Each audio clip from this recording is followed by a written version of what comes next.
Hey, Caleb, I'm mute.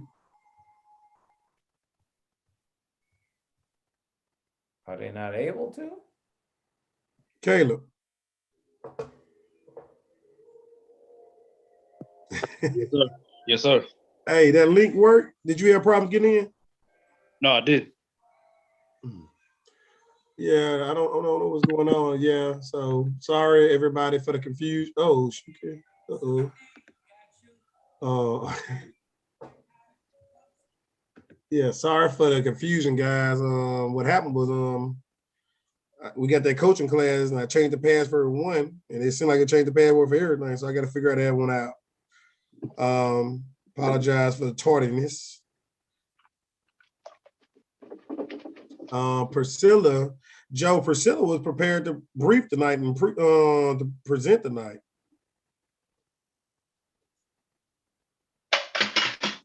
She had some information that she came across.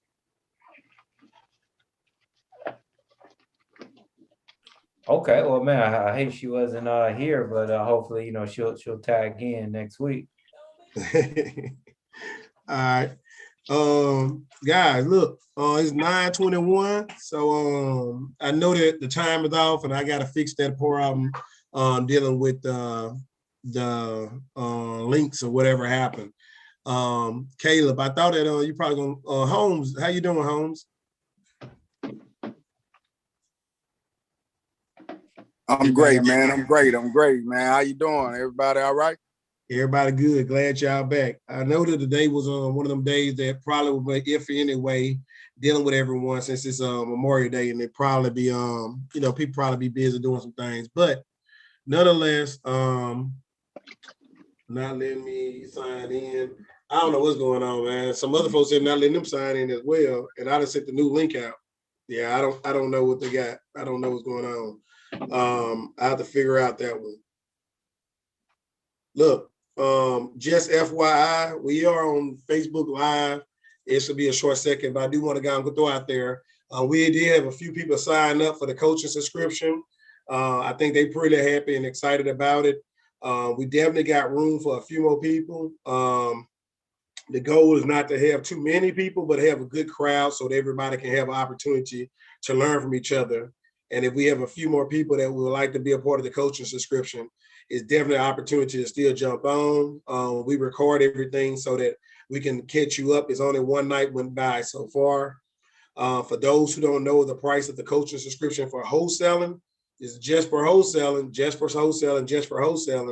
is $19.95 one-time payment or $1,000 a month for 4 months, $4,000. The reason why we're doing it that way, we want you to take action. We want you to trust yourself and believe in yourself and take action. So the $19.95 is for people that say, hey, I'm committed, I'm all in, I'm jumping on. I want to be a part of this. I want to ride this roller coaster with you and Joe, and I want to be successful. If you do, we're going to teach you a strategy to save the amount of money you invest into yourself. Within the first 3 months, you should have made your money back. All right, in the first 3 months without making one deal. You ain't got to make one deal. But we're going to teach you a strategy to make your money back in 3 months that you invest into yourself with money you already making, right? The other part is that we want to teach folks to stop being a layaway person, right? You have 3 types of people, right? You have the poor, the middle class, and the upper class, right?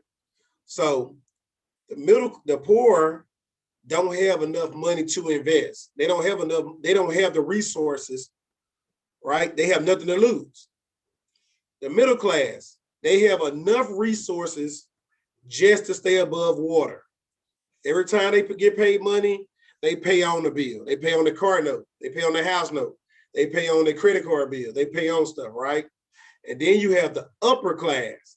The upper class, they make money, and they don't have to work for a check, and they don't have to pay on stuff, right? They buy outright what they want. They buy outright vacation. They buy outright their lifestyles, right? So 3 types of people: those who don't have, those who have but can't do, because if they take their money and do this with it, then they can't pay their bill or they live in check to check.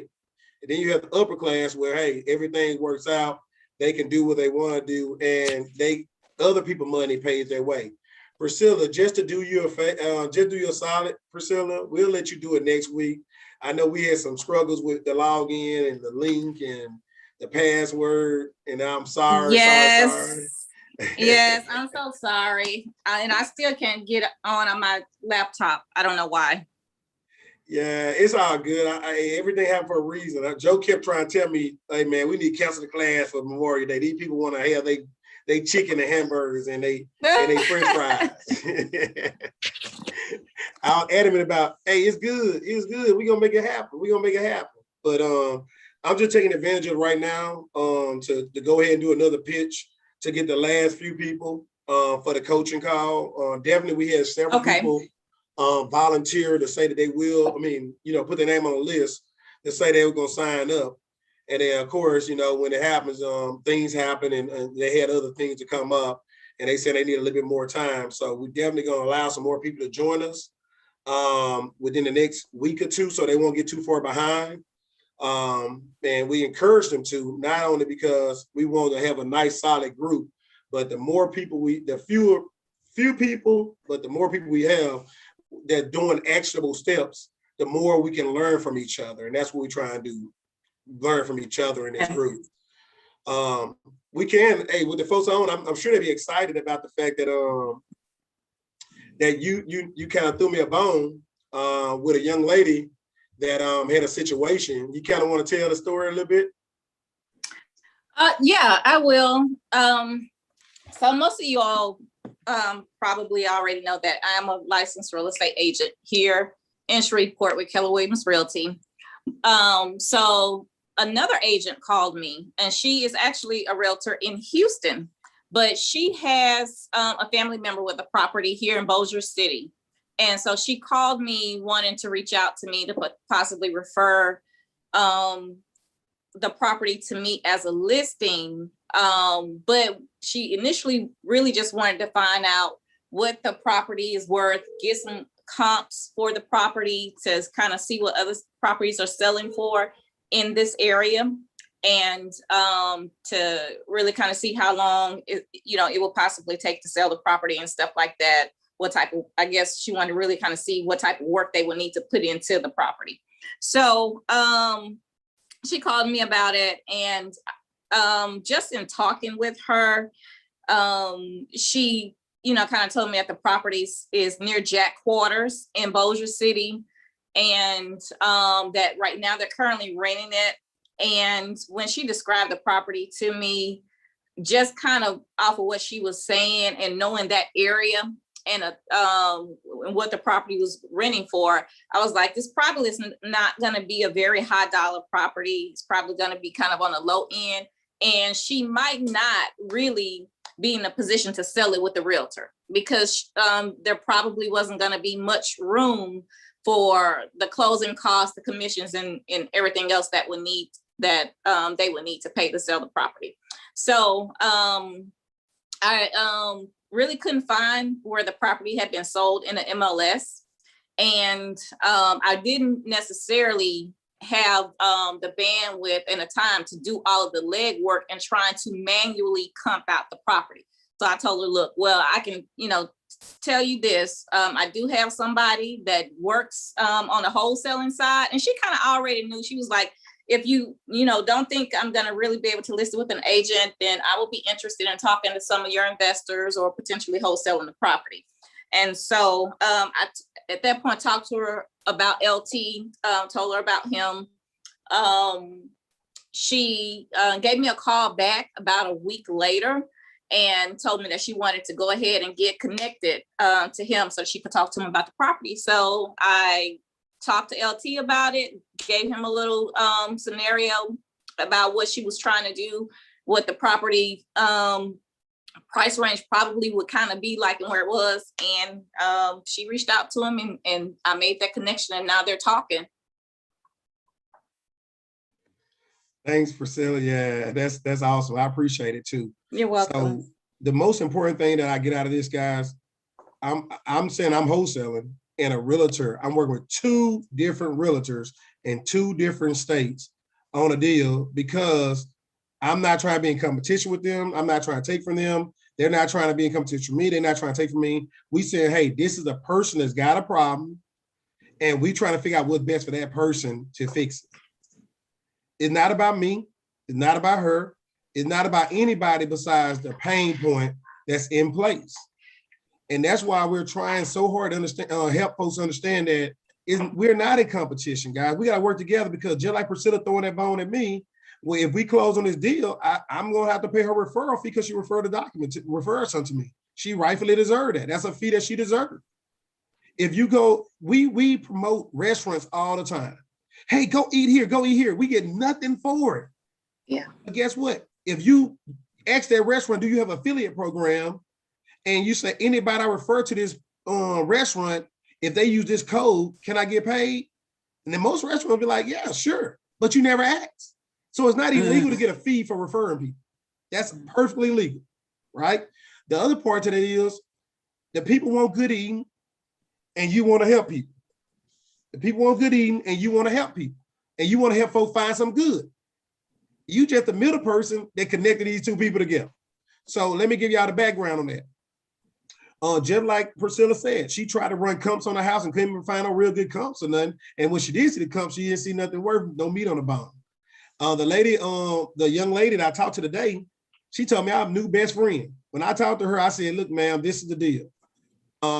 Jack Quarters, yeah, nice area for someone that want to be investing. I'm sure that somebody else would like the property more than me. However, here's what I explained to do. Hey, here's what you should do. When you go check the house out, since you've never been there before, you don't know who did it, who owned the property. Oh, let me do this first. This is the amazing part of this story, guys. This is the most amazing part. I gave y'all an example. I gave some people an example. You can accidentally make money in wholesale. You can accidentally make money in wholesale. I said, if you go in a barbershop or beauty shop, you sit down and you listen to somebody talking, and somebody say, hey, my cousin got a property and she's so crazy, she don't want to come get it. Somebody passed and gave this property to them and they inherited, and they said they in California, they don't ever want to come back to Louisiana. They don't want that house. They don't care about that house. Guys, this is the situation. The person that the realtor sister inherit the house and don't want the house. And that's what the problem is. The realtor sister inherit the house and don't want the house. The sister says, since you're a realtor, I trust you. You can figure out what to do with the property. Priscilla, realtor, they linked up. Priscilla said, hey, LT is an investor. He don't mind. He'll be straightforward. He'll be honest with you. I talked to the woman. I said, ma'am, I just bust out laughing when the woman told me the situation. I said, ma'am, this is the same example I tell folks all the time about wholesaling. You can accidentally run up on a deal. So since this happened, I told the lady that, hey, I would not put a contract on this house unless I will buy the house. First of all, I would not put a contract on this house unless I will buy the house. That means I have to put the contract on the house for what I will buy the house for. However, if you give me 30 days to find somebody that wants the house more than me, then hey, I would gladly sell it to them for more. I was truthful, I was honest, I was upfront. I didn't try and sugarcoat it. I didn't try and make a deal. All I said was, I will put the contract on the house for what I will buy the house. If I can't find a partner to take the house off my hand, then I will have to buy the house. I'm not going to go back and say I didn't find a partner. I ain't gonna go back and say I didn't find a deal or I can't close on this house. This person have a pain point they try and get rid of. They try and get rid of the pain point, and they don't want to hear nobody playing games.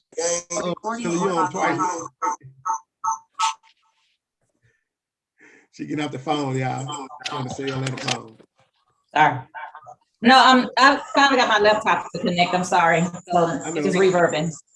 Let me. Oh, I said a cell on the phone. You're on a cell in the laptop. I'm sorry. Hold on, let's see.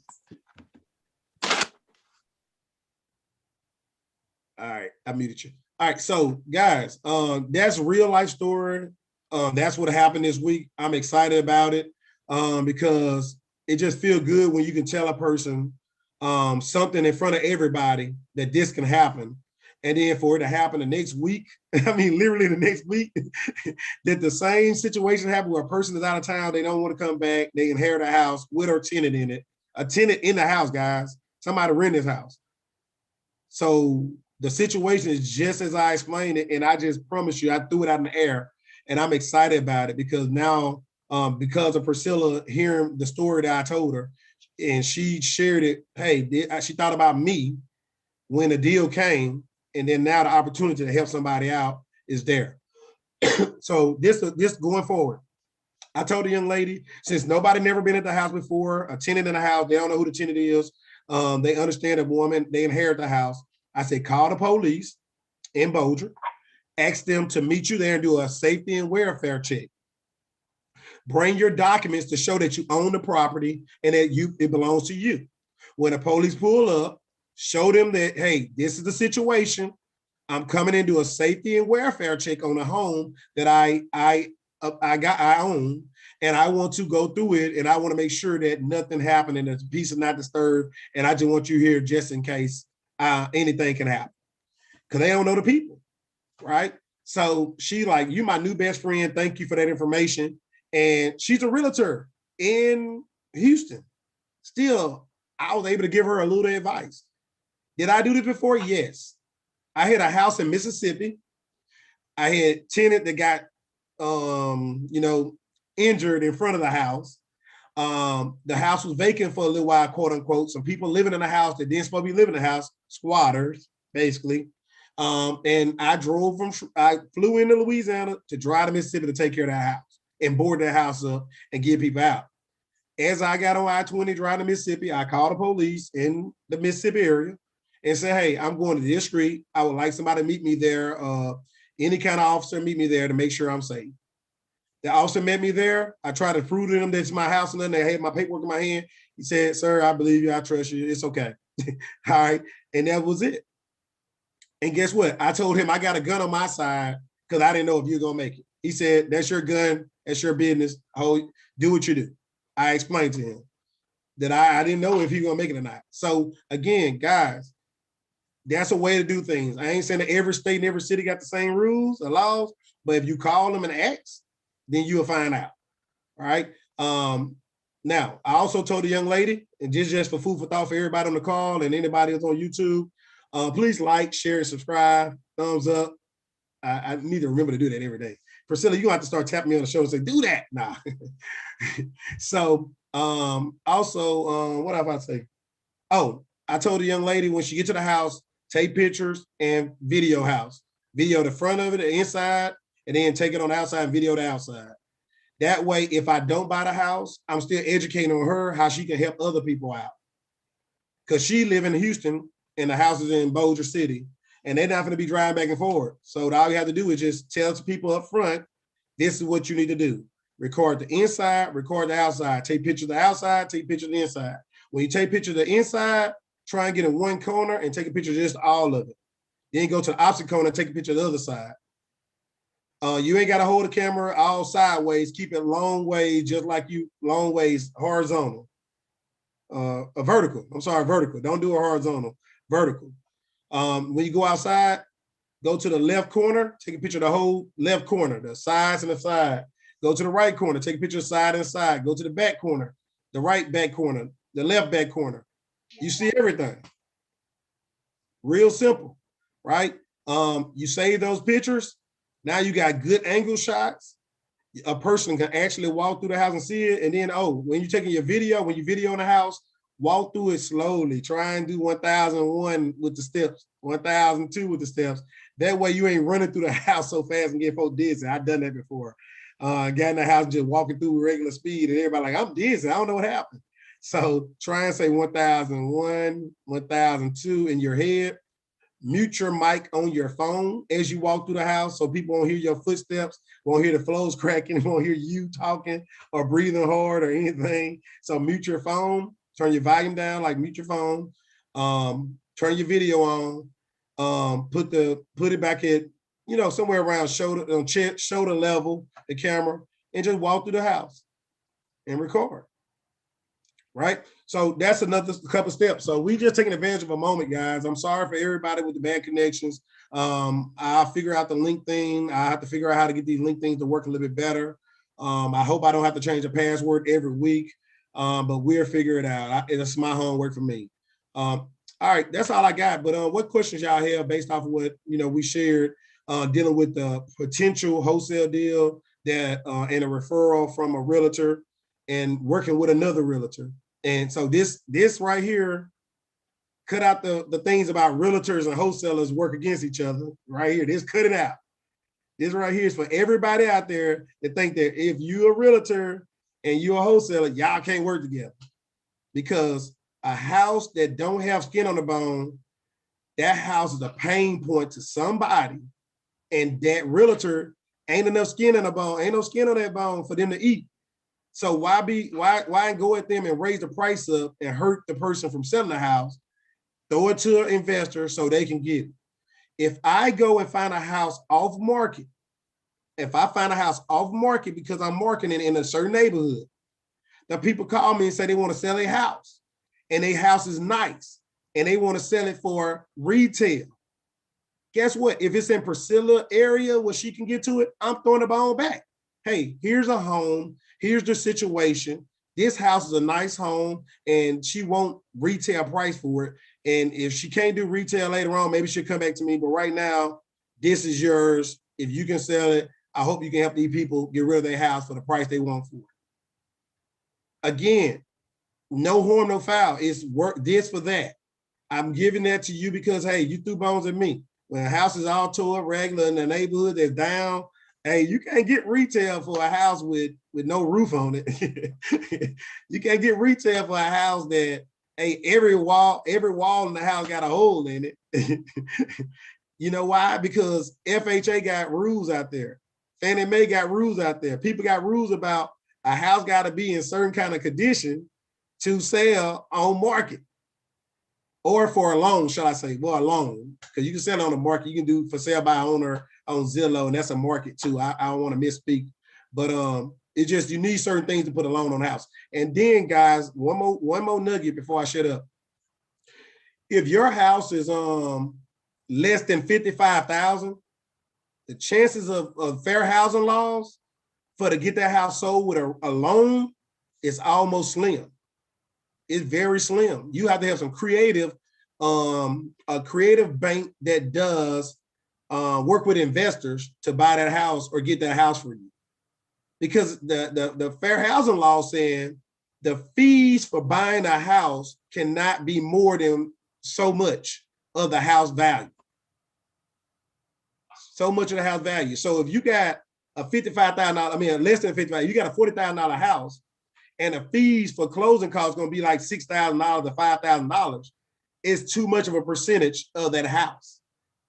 And that's why the laws say that, hey, you can't do that. That's why you got to come with cash, and then you can refinance and keep it. Or you come with a creative bank that give you a line of credit, a HELOC, or other ways to means to get the house, or you buy the house with a credit card. And then you refinance and pay your credit card off. There's all kinds of ways to do creative finance and other ways. Or you buy the house from the tenant and do owner finance, or the owner of the house and do owner finance. Or you do a lease option, or you do creative subject to. So it's so many other ways to do it. I can't name every which way, but buying it with a bank that ain't real estate friendly, that's one way you can't do it. They gonna tell you no. I can tell you so many ways you can. I can tell you one way you can't. Fannie Mae, Freddie Mac, they saying no go. All right. That's all I got for y'all. I think there was a good pivot, even though we got a small crowd. I'm sorry for the hiccup. Priscilla, next week is all yours. We have fixed this. I had it where one computer was on, and I had another computer on my other training. The coaching call last time, one more plug.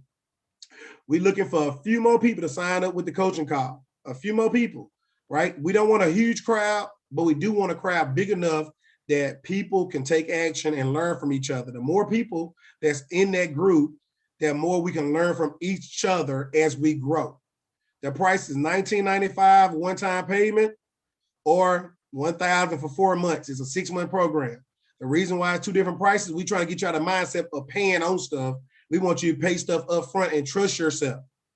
I promise you, in the first 3 months, if you do one assignment that we advise you to do, you will pay yourself back in full without making one deal. pay yourself back in full without making one deal if you just do a strategy that I tell you to do. So it's an investment into yourself, and then you can write it off on your taxes. You can write it off on as a business experience. You can write it off. So it's like you just invest in yourself and you write it off.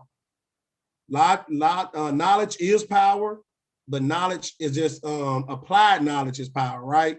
Knowledge is potential. Yeah, that's what it is. Knowledge is potential power. Applied knowledge is power because you're applying it.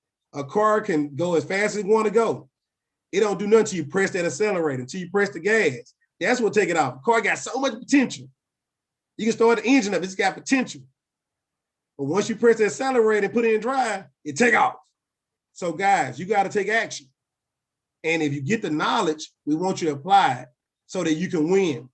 So you can win and you can win and you can win. And that's the whole goal. So a few more people sign up for the coaching call and we'll be closed off for a few months until the next part.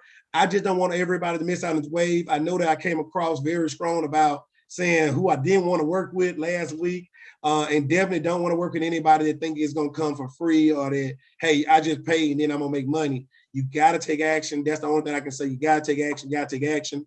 And then I wanted to scare off as many people that's going to have riffraff. We want the people that's serious about their business. We want the people that's serious about learning. We want people serious about changing their life. And then we want people that want to keep growing with us, not just get in and make some money. They got to care about the fact that they want to keep growing because it's going to be levels up. It started off this way with this class in wholesaling. It teaches you how to talk to people. It teaches you how to call people. It teaches you how to, the words that a buyer wants. The buyer going to tell you exactly what they want. So if you don't understand real estate and a buyer telling you exactly what they want, they're teaching you. They're giving you what you need to know. One buyer may say they want this. Another buyer may say you want that. Another buyer may say you want that. So they're teaching you the deal. Then you get a seller saying, hey, this is what I want. A seller may sell a house one time. That's it. So every seller is different. But if you work with 4, 5 sellers, 6, 7 sellers, you start learning a trend, a pattern. That's why we're doing wholesaling, because you get to learn people. You get to understand people. You get to grow with people. And then after that, when you get work with the title company, you work with realtors, you work with banks, and you start working with all these different scenarios, now you're ready to get into real estate on your own with other people's money. Not with your money, not with the money you go to work for. That money is seed money. You use that money to invest into yourself to learn. You start making money from everybody else, and you hold that money, you stack that money, you keep stacking that money. Then you use that money to invest into your other projects, and it multiplies and multiplies. That's how this works. That's why we're encouraging you to get into this part of the big deal so that you can have a starting point to make money. And when you make that money, make smart decisions and don't splurge it, don't spend it, gain more. And then when a good deal comes, then you take that money and you invest into that good deal. I'm in the stock market now because of real estate. I went to St. Thomas because of real estate. I fly back and forth to Louisiana from here because of real estate, not because of my job money. I don't use my job money for that. I use real estate money, money that made off of other people's money, to go and live the lifestyle I want to live. When I go to pay season tickets for the Wizards basketball, real estate. When I go buy a new vehicle for my the drive-in, real estate. They money is my down payment. Guys, you got a mindset that you got to work for money, and money have to pay for everything. You got to figure out how to work for money and use that money to invest into things that bring more money back. I'm in the stock market because of real estate. I didn't put none of my personal money in the stock market and gamble with. I feel like it's gambling because I don't have no control over it. None. So, okay, then if I'm going to gamble with some money, because stock market, I feel like it's gambling to me, because the stock market up and then it's down. It's up and then it's down. It's so many defining factors. I'm not going to put my money in there. I work too hard for it. I'm going to put real estate money in there, and then I'm going to let that money grow.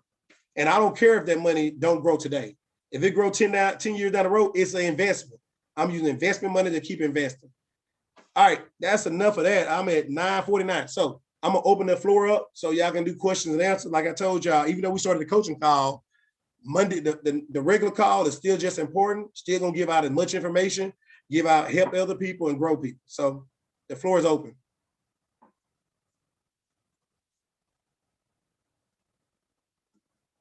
I ain't got nothing to say. Come on, talk.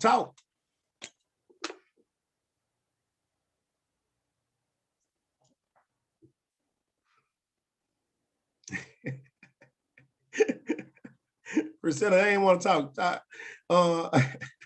I did that good of a job. I do a good unmute. Yeah, I guess nobody has any questions, huh? Did I do that good of a job? Nah, you couldn't did that good of a job. Well, allow me to just say that I have a comment. Go ahead. Bro. All right. Hey, well, look, man, the wholesaling thing, man, I think that's beautiful. You're giving everybody an opportunity to actually learn the business, because in the wholesale business, they have, just like a realtor or whatnot, they have a bad kind of connotation, like you're try to get over artist type. And I understand the story, and that was great how you was being so transparent toward, the lady that you were dealing with in the wholesale transaction or whatnot. But I just want to say, man, that's brilliant. Like, you know what I'm saying? People need to know exactly how to do it and have the information to be able to do it, actually execute it. Nah, thank you. And guys, just to let you know, and you can see Homes Invest, we make dreams come true. He's a realtor. He's not bashing no wholesaler. He's not saying that, oh man, you taking money from me. And he's in the Houston area. So, hey, Holmes, I'm gonna have to link you up with the young lady because she's a realtor in that area too. So y'all making work some deals together. And that's what it's about. This is what it's all about, linking people together, helping folks to meet better people. You are the sum, I don't know how to word it. You are the sum of the people you hang around. If you hang around people that ain't about business, you know what it is? What it is the sum of what? The sum of the 5 people you hang around the most. You're the sum of the 5 people you hang around the most. So if you hang around people that broke, guess what you're gonna be? B-R-O-K-E. If you hang around the rich people, and you may be broke, but you hang around rich people, what you sooner or later gonna be? Rich, wealthy, and rich. Because what they say and what they do and the way they think is gonna start rubbing off on you. Yeah. And you're gonna start leaning towards them and start gravitating towards them. And then guess what? Everybody at home, when you go home, you be like,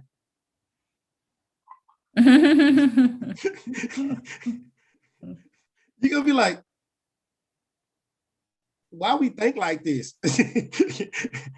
And the thing about it is, it feels bad because when you try and help them to see things right or see things a different way, they think you're bashing them. They take it personal. They think that, oh, you think you know it all now. No, I've been exposed to something different and I see something better, and I'm trying to bring it so that you can kind of come along with me. Please come with me. Because I'm not going to go back with you. Right.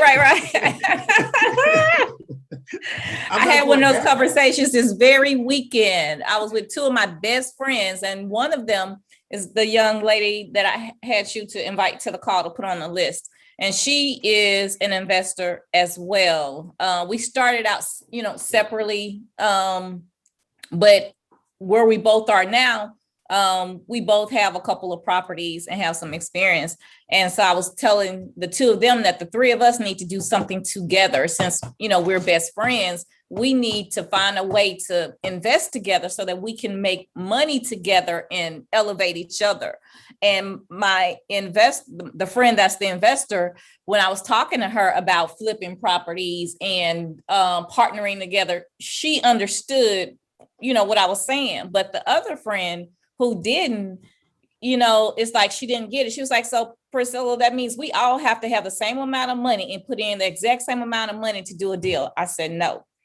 And she was like, well, I don't think that's fair. If I put in this and then you two got to put in, I was like, well, Rhonda, you think that way because you're not familiar with investing. So I was trying to really kind of explain to her some of the different strategies you could use if one person doesn't, have as much cash money as the others, but make it bring something else to the deal. I was trying to explain that to her so that she would kind of understand how it could work, but her mindset was completely closed because she didn't get it. And I understood that. And I told her that, I understand that just because you haven't been exposed to it.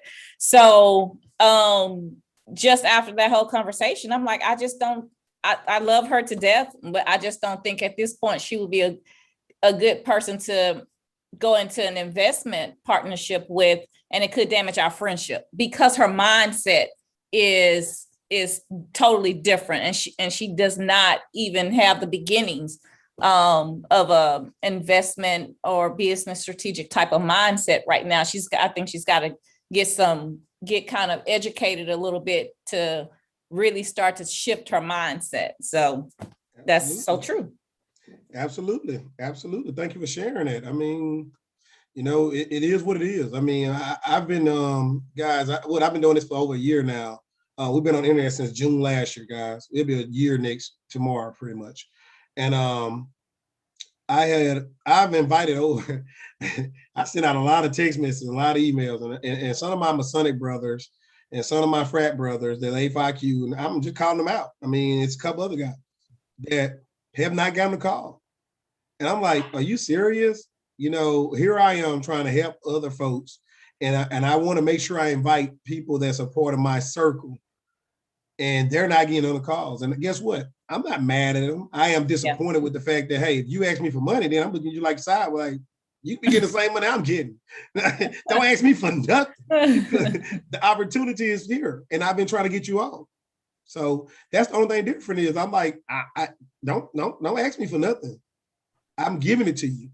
And so that's the only difference is, guys. I mean, so everybody that once you start getting it, I mean, you ain't trying to be around people that ain't. And I appreciate every last one of you on the call because guess what? You've been around a while. You understand the value of what this is. Even though we struggled to get in tonight with all the mistakes, people still tried over and over to get in. We appreciate that. I appreciate that personally. And we want to keep on moving forward with people like you in our circle because you get it and you got it, and we're going to keep growing. So what other comments anybody else got? I thank you for sharing that, Priscilla. Appreciate that. I mean, no problem. We need to hear that. Anybody else got anything? I don't want to hold y'all up all night. We did pretty good. That was within 30 minutes that I was able to throw that out there, I mean, because we still got YouTube and people still gonna look at YouTube, and I don't like getting off track. I like to keep the track going. I got one question for you though, LT. Yes, ma'am. I was not familiar with that strategy you used about having the officer come out and do the security safety check to kind of get an unwanted tenant out of the property. And so my question to you is, how far do they go, or how far do they let you go when it comes to getting that person out of the property? And once they're out, then do you immediately have to take measures to board the place up or secure it to keep them from getting back in? So two different things, right? One is a welfare check. One was a welfare check. That's just me going there and checking a property that I own because it's a welfare check. I don't know what's going on there. I don't know what's going on in the neighborhood. The police job is only to knock on the door and say, hey, this is the owner and they just want to see the house. That's it. So that's one thing. The second thing is, in order to get a police there, the police not gonna go there and tell nothing, throw nothing out or get them out or let you do that. You have to go through court and do an actual eviction. And then you have to pay an extra person, a cattle parish or a city marshal, to be at the property and to make sure that nothing happens to you. And then you have to have your team there, and you should have everything in hand, like the new locks, the board, the nails, the gun, the nail gun thing. You got to have all that on deck. And when you call them and arrange for that constable, if you're in the country, or if you, I think it's squatters though, you do all of that for squatters? Well, no. So if you got to have the eviction already. For the squatters. You actually have to evict the squatters. You have to have the eviction in place. You have to go ahead and go through the court system, have everything in place. The person got to be evicted, and then you got to have the paperwork in place, and you got to pay that extra fee for somebody to come out there with you still. You got to pay them people. Yeah. So I did that before too, where I had to evict somebody, and then I had to pay the extra $50. And this all Mississippi, nobody in Louisiana.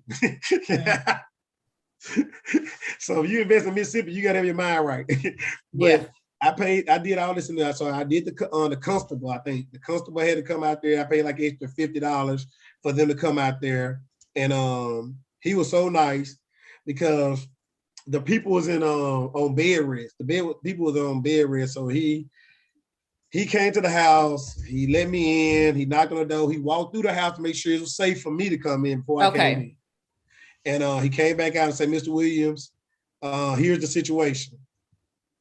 They got a man in there on the oxygen machine." Wow. So you can put them out. However, I will not charge you to come back out in a week if you want to give them a week to get these folks out your house. So he actually worked with me, and he gave me an opportunity to come back the next week so I wouldn't be ugly and mean and put the people outside. Yeah.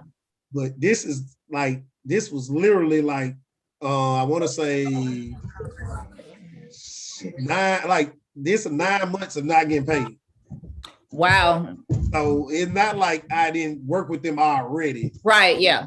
But I worked with them an extra week because if I didn't get paid in 9 months, then hey, what's 1 week wasn't gonna make, And even though I came that next week, they still had every excuse why they couldn't get out. But I said, got it. Whoa. Oh man. They was just milking it. Okay. Yeah, they was milking it. He had to go to the hospital. So he did go to the hospital.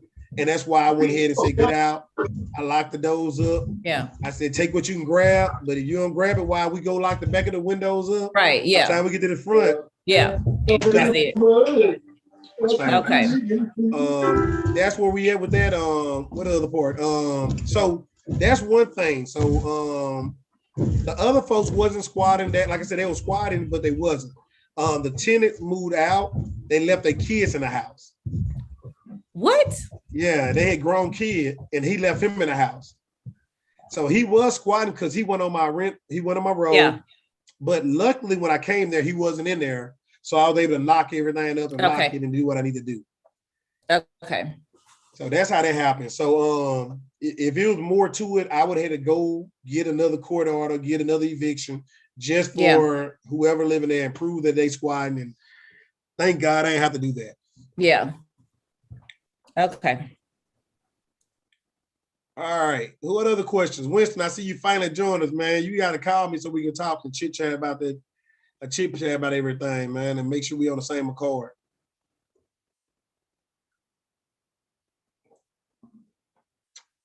All right. Any other question, brother? Holmes, man, thank you so much for that input.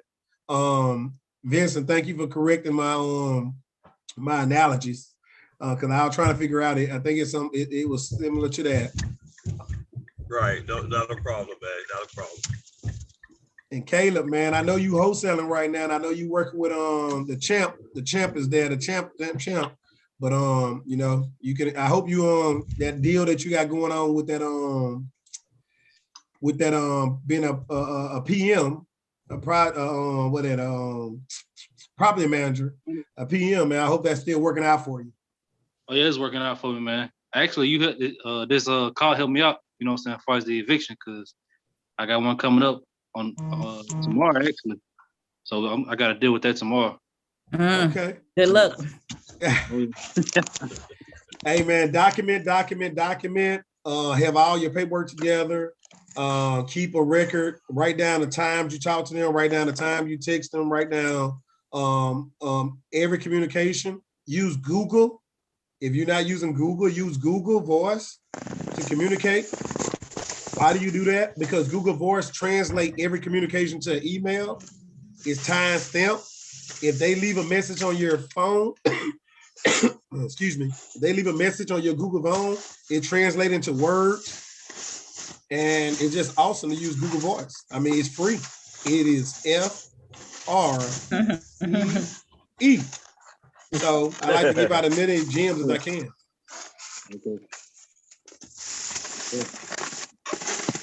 What you got, right? You trying to say something, Vincent? Oh no. I'm finna go clock in. Okay, I'm gonna meet you. Okay, thank you. Yeah, so Caleb, do that, man. And like I said, man, if you're interested in moving forward, I know that the way you learning is one way. Wholesaling, I ain't trying to take you away from what you're doing. Keep doing what you're doing. But I think you'll really like this way too, because this way you work with realtors a lot. I don't know what you do with yours. So first of all, I can't say what you're doing, but this way you work with realtors, y'all build relationships, you work with a lot of different people, and it's more of a complementary program than I'm in competition program. So me and you definitely need to see about if this is something you may be interested in as well as what you're doing now, just to grow your experience and grow your knowledge.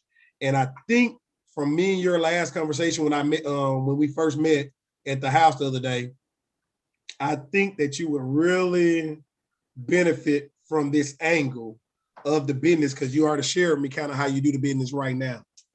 Okay. All right. So we definitely need to talk, man. If you need to call me, my calendar, I think that calendar thing stopped now because I only had a trial period for 15 days. Now it's like $10, I think $15 a doggone month. I don't think I'm gonna do that. I think I got Outlook. I'm gonna use my Outlook. But it was cute for that 15 days. What you got, Priscilla? Oh, nothing. Okay. I'm good. So Winston, once this call up with, man, you can call me, man. We'll chit chat and see what we at with us. And then I and Caleb tomorrow, anytime after 12, hit me up and we'll talk to get you straight. And then Holmes, man, I know we didn't text this weekend. We didn't touch bases a couple times. Thank you for that link that you sent me like a month ago, man. It was awesome. Already. Hey, man, appreciate you, brother, for all you do, man. Thank you, man. Thank you. All right, if y'all don't got anything else, we can get out, man. I think we caught up. All right. Talk to you later. All right, take care. All right. Good night. Good night. Good night.